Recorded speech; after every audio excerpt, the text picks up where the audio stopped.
नमस्कार दोस्तों, आज है 14 मार्च 2026 और हम बताने जा रहे हैं आज की मायावती जी से जुड़ी 10 बड़ी खबरें। लेकिन आज की सबसे बड़ी खबर यह है कि कल 15 मार्च को मायावती बड़ी ऐतिहासिक रैली करने जा रही है, जिससे मोदी जी को भी एक बड़ी मीटिंग बुलानी पड़ी। अब इसकी पूरी जानकारी क्या है आपको वीडियो के अंत में पता चलेगी, तो इसलिए वीडियो को पूरा देखें। और अगर आप चैनल पर नए हैं और हर रोज मायावती जी से जुड़ी खबरें सुनना चाहते हैं तो अभी चैनल को सब्सक्राइब कर लीजिए। तो अब शुरू करते हैं।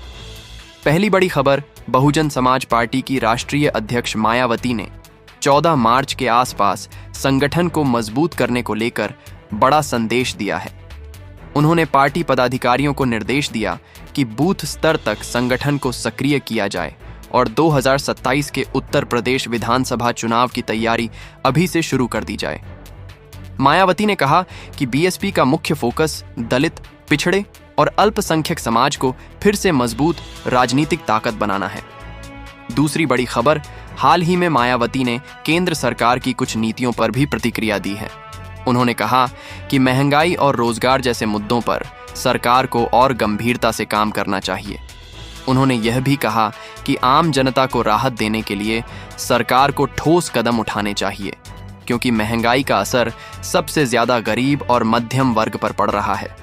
तीसरी बड़ी खबर, बीएसपी सुप्रीमो मायावती ने पार्टी के पुराने नेताओं और कार्यकर्ताओं को फिर से सक्रिय करने का अभियान शुरू किया है। पार्टी सूत्रों के मुताबिक कई जिलों में संगठनात्मक बैठकें करवाई जा रही हैं, जिसमें पुराने और नए कार्यकर्ताओं को जोड़ने पर जोर दिया जा रहा है, ताकि आने वाले चुनाव में बीएसपी मजबूत स्थिति में आ सके। चौथी बड़ी खबर, उत्तर प्रदेश की राजनीति में यह भी चर्चा है कि मायावती आने वाले समय में बड़े स्तर की रैलियां कर सकती हैं। पार्टी के अंदरूनी सूत्रों के अनुसार कुछ जिलों में बड़ी जनसभाओं की योजना बनाई जा रही है, जिनके जरिए बीएसपी अपने वोट बैंक को फिर से मजबूत करने की रणनीति बना रही है।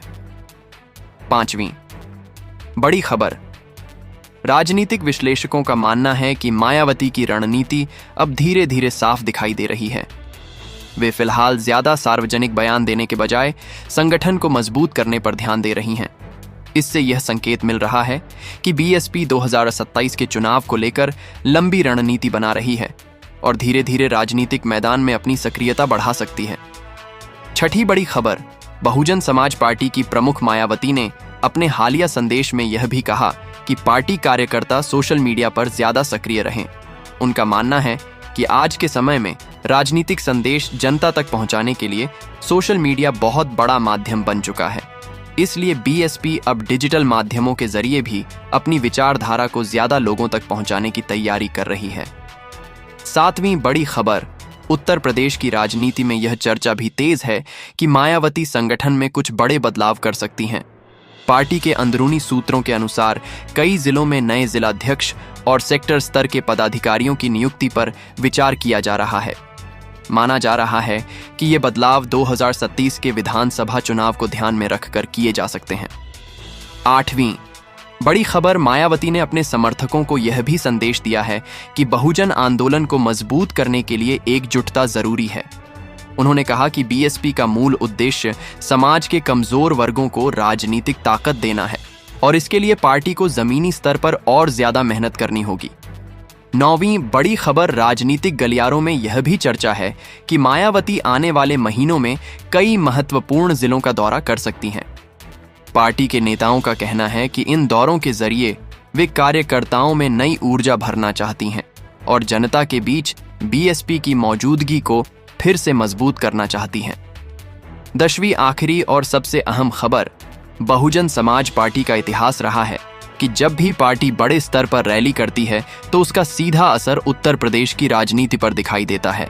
यही वजह है कि हर बार जब मायावती किसी बड़ी सभा या अभियान का संकेत देती हैं तो बाकी राजनीतिक दल भी सतर्क हो जाते हैं, क्योंकि बीएसपी का वोट बैंक खास तौर पर दलित समाज में मजबूत माना जाता है और जब यह वोट बैंक सक्रिय होता है तो चुनावी समीकरण बदल सकते हैं। अगर हम पिछले कुछ वर्षों की राजनीति को देखें तो बीएसपी अपेक्षाकृत शांत रणनीति अपनाती हुई दिखाई दी है। मायावती ने कई बार कहा कि उनकी पार्टी जल्दबाजी में बयानबाजी करने के बजाय संगठन को मजबूत करने पर ज्यादा ध्यान दे रही है। यही वजह है कि पार्टी के भीतर बूथ स्तर से लेकर जिला स्तर तक नए सिरे से संगठन को खड़ा करने की कोशिशें चल रही हैं। राजनीतिक विश्लेषकों का कहना है कि मायावती की राजनीति का एक खास तरीका है। वे अक्सर लंबे समय तक चुप रहकर रणनीति बनाती हैं और फिर अचानक बड़े फैसले लेकर सबको चौंका देती हैं। यही कारण है कि जब भी उनकी किसी रैली या बड़े कार्यक्रम की चर्चा होती है तो उसे बहुत ध्यान से देखा जाता है। उत्तर प्रदेश की राजनीति में बीएसपी का एक लंबा इतिहास रहा है। पार्टी के संस्थापक कांशीराम ने जिस बहुजन आंदोलन की शुरुआत की थी उसे मायावती ने आगे बढ़ाया और कई बार उत्तर प्रदेश की सत्ता तक पहुंचाया। यही वजह है कि आज भी मायावती को बहुजन राजनीति का एक बड़ा चेहरा माना जाता है। अगर संभावित रैली की बात करें तो पार्टी के कई कार्यकर्ताओं का कहना है कि इसका मकसद सिर्फ भीड़ जुटाना नहीं बल्कि एक बड़ा राजनीतिक संदेश देना हो सकता है। खास तौर पर 2027 के विधानसभा चुनाव को ध्यान में रखते हुए बीएसपी अपनी रणनीति धीरे धीरे स्पष्ट कर सकती है। दिलचस्प बात यह है कि उत्तर प्रदेश की राजनीति में इस समय कई बड़े दल सक्रिय हैं। एक तरफ भाजपा की सरकार है जिसका नेतृत्व मुख्यमंत्री योगी आदित्यनाथ कर रहे हैं और केंद्र में प्रधानमंत्री नरेंद्र मोदी की सरकार है। दूसरी तरफ समाजवादी पार्टी भी लगातार सक्रिय है और विपक्ष की राजनीति को मजबूत करने की कोशिश कर रही है। ऐसे माहौल में अगर बीएसपी भी बड़े स्तर पर रैली और जनसभाओं के जरिए अपनी मौजूदगी दिखाती है तो इससे राजनीतिक प्रतिस्पर्धा और तेज हो सकती है। यही वजह है कि कई राजनीतिक विश्लेषक इस संभावित रैली को सिर्फ एक कार्यक्रम नहीं बल्कि आने वाले चुनावों की शुरुआती आहट के रूप में देख रहे हैं। बीएसपी के समर्थकों का कहना है कि पार्टी का असली लक्ष्य बहुजन समाज को फिर से संगठित करना है। मायावती कई बार अपने भाषणों में कह चुकी हैं कि उनका मकसद सिर्फ सत्ता हासिल करना नहीं बल्कि समाज के कमजोर वर्गों को राजनीतिक ताकत देना है। अगर आप बीएसपी की पिछली रैलियों को देखें तो उनमें बड़ी संख्या में लोग शामिल होते रहे हैं। कई बार इन रैलियों ने पूरे देश का ध्यान अपनी तरफ खींचा है। यही कारण है कि अगर आने वाले समय में मायावती फिर से बड़े स्तर पर रैलियां करती हैं तो उसका असर मीडिया और राजनीति दोनों में दिखाई दे सकता है। राजनीतिक रणनीति की बात करें तो मायावती अक्सर अपने कार्ड आखिरी समय तक छुपा कर रखती हैं। वे कम बोलती हैं लेकिन जब भी बोलती हैं तो उसका असर सियासी माहौल में दिखाई देता है। यही वजह है कि उनके समर्थक उम्मीद कर रहे हैं कि आने वाले समय में बीएसपी एक नई रणनीति के साथ सामने आ सकती है। उत्तर प्रदेश जैसे बड़े राज्य में चुनाव जीतने के लिए सिर्फ एक वर्ग का समर्थन काफी नहीं होता। इसलिए कई विश्लेषक यह भी मानते हैं कि बीएसपी आने वाले समय में अपने पारंपरिक वोट बैंक के साथ साथ दूसरे समुदायों तक पहुंच बनाने की भी कोशिश कर सकती है। इसी वजह से जब भी मायावती किसी बड़े कार्यक्रम या रैली का संकेत देती है तो उसे बहुत ध्यान से देखा जाता है, क्योंकि यह सिर्फ एक सभा नहीं बल्कि एक राजनीतिक संदेश भी हो सकता है। फिलहाल सबसे दिलचस्प बात यह है कि उत्तर प्रदेश की राजनीति लगातार बदल रही है। नए मुद्दे सामने आ रहे हैं, नए समीकरण बन रहे हैं और हर पार्टी अपने तरीके से जनता तक पहुंचने की कोशिश कर रही है। ऐसे में अगर मायावती की ओर से बड़ा कार्यक्रम या रैली होती है तो यह देखना दिलचस्प होगा कि उसका असर जनता और बाकी राजनीतिक दलों पर कितना पड़ता है। क्या इससे बीएसपी को नई ऊर्जा मिलेगी? क्या इससे आने वाले चुनावों की दिशा तय होगी?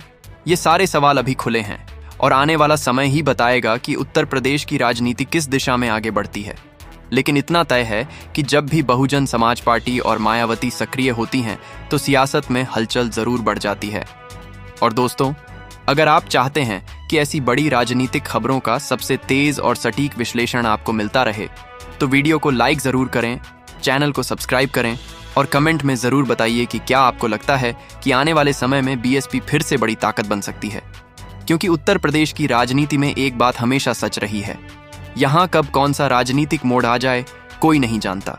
और शायद यही वजह है कि हर छोटी बड़ी खबर पूरे देश का ध्यान अपनी तरफ खींच लेती है।